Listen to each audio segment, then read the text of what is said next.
Then the astronauts rejoined the Apollo 11 spacecraft and headed home. The astronauts left an American flag on the moon.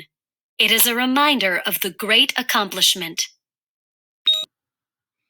Hi guys, I'm back here on page 28 and I'm thinking about this question. What information can we find in these photographs, but not in the text? And what can we find in the text, but not in the photographs? So I'm back here on page 28 because first when I look at the page and I see photographs of a spacecraft and men in spacesuits, and then I read the text, and it says that the spacecraft Apollo 11, so now I know what it's called, blasted off on July 16th, 1969, and that it went to the moon.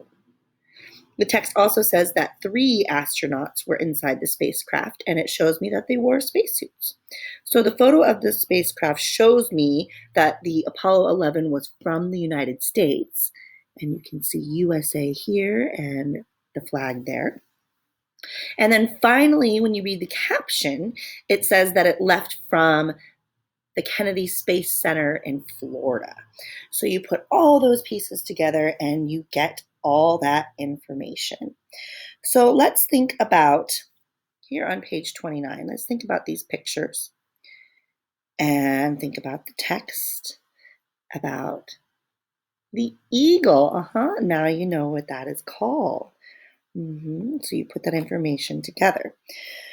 So think about and answer yes or no. Raise your hand or just answer yes or no for each fact you learned from the big photo now on the next page. Okay, from this photo here, do you learn that people watched the moon landing on the TV? Nope, you got that from the text.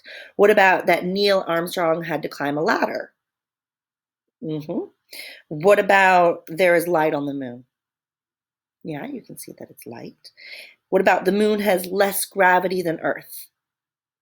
Nope, you had to read that in the text up here.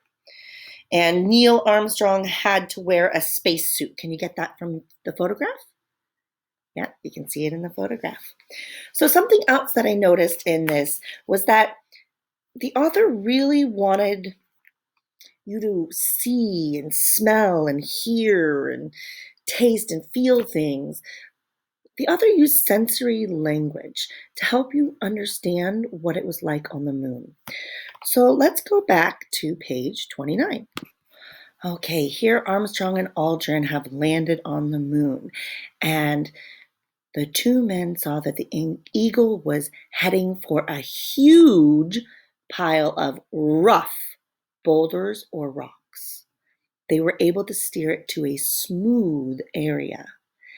A cloud of moon dust rose up as the Eagle landed safely. Did you hear me read the words huge pile of rough boulders and smooth area?